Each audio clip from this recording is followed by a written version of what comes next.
President. Pero hindi naman po niya iniiwasan ng impeachment trial. Dadalo po siya sa tamang panahon. Hindi niya iniiwasan ng impeachment trial. Yes, hindi po. Kaya nga po kami nandito mga abogado niya. Kung umiwas po kami, di baka hindi na kami lumahok dito sa Senado. No? But, Personal po ba siyang dadalo? Sumasagot pa. ano po, sir? Personal po ba siyang dadalo sa impeachment trial? Ang parati natin sinasabi dyan, sir, is kung kinakailangan, and that will be upon advice of counsel. Pero wala pang schedule kung dadalo siya. Wala pa po tayong pinag-uusapan. Thank you. Good morning. Pasensya na kayo. Talagang pinagbabawalan kami ng Senate Media Relations, no, na magpa-interview kasi talaga sa hallway. So, nahihirapan ako when nasa hallway kayo, baka maisip nyo na suplado ako, hindi ko sinasagot yung mga tanong nyo. It's not that I don't want to, it's just that I've been reminded already, I think it's for the third time this morning, that I shouldn't be doing what I'm doing, that I'm responding in the hallway, because we want, in fairness to the Senate, they just want everything to be orderly. And I really thank the Senate for helping us with that. No? But as to the question, I think the question is kung darating si VP, as been reported this morning. Yes, I can confirm na darating si Vice President Sara Duterte in a few minutes, but she will only be here for a meeting with the defense team. No, meron kaming napag-usapan na magkikita kami today dito sa holding room ng defense team para mapag-usapan ng ilang bagay-bagay, no? But she will not be attending the hearing or the scheduled hearing this afternoon. She has engagements din po kasi. That's why she's here in Manila, and she will have to proceed to her engagements after our meeting. Sana po klaro po yun sa atin lahat. Gusto rin po niya na ihayag ko yun sa inyo, no? Para malinaw sa lahat kung bakit siya nandito today. Sir, may chance ba na magpa-interview din siya sa amin?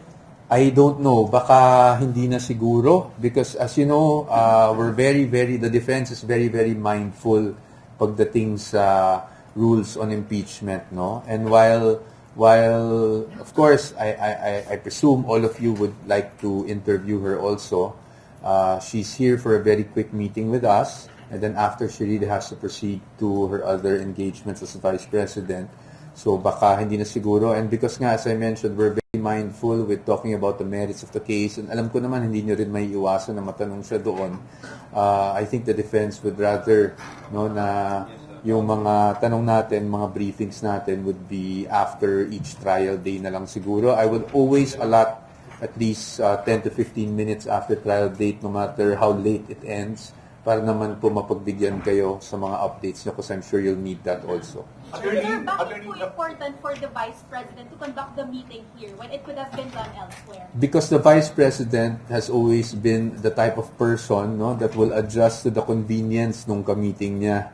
And because the defense, as you know, is here because meron kaming 2 p.m. hearing, patuloy ang trial natin dito, syempre minarapat na niya na dito na lang kami magkita para nung sa ganun, hindi kami yung ma-inconvenience. You know, yan ang talagang, yan naman talaga ang naging character ng Vice President kahit nung una ko siyang nakatrabaho sa DepEd. She's always very conscious about kung yung convenience ng kausap niya.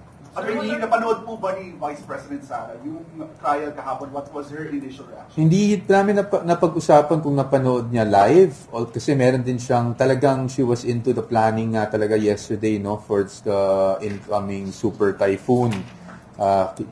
She was trying to prepare everything for the response of the OVP at pagbibigay ng serbisyo. But of course, we were giving her updates throughout the day. I was talking to her last night.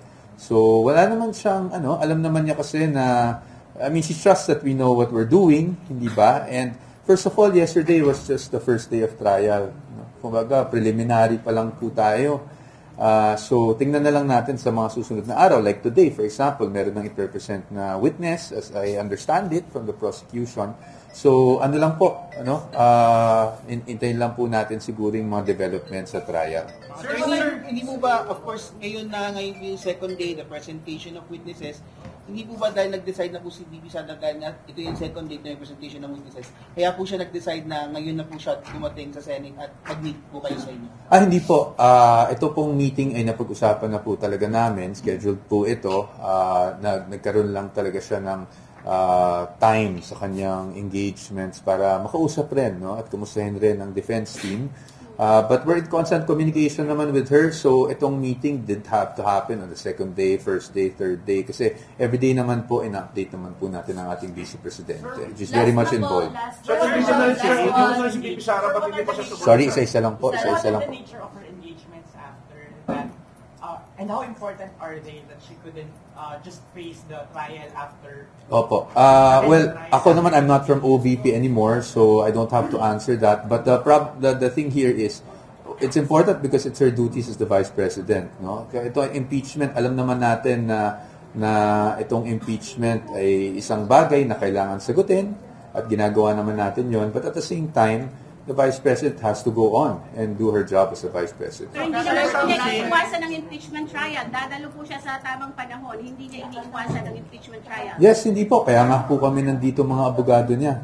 Kung umiwas po kami, di baka hindi na kami lumahok dito sa Senado. No? But, Personal po ba siyang dadalo? Sumasagot pa. ano po, sir? Personal po ba siyang dadalo sa impeachment trial? Ang parati nating sinasabi dyan, sir, is kung kinakailangan, and that will be upon advice of counsel. Pero wala pang schedule kung dadalo siya. Wala pa po tayong pinag-uusapan. Thank you po. Thank you so much po. Sir, thank you. Salamat. Thank you po. Thank you po.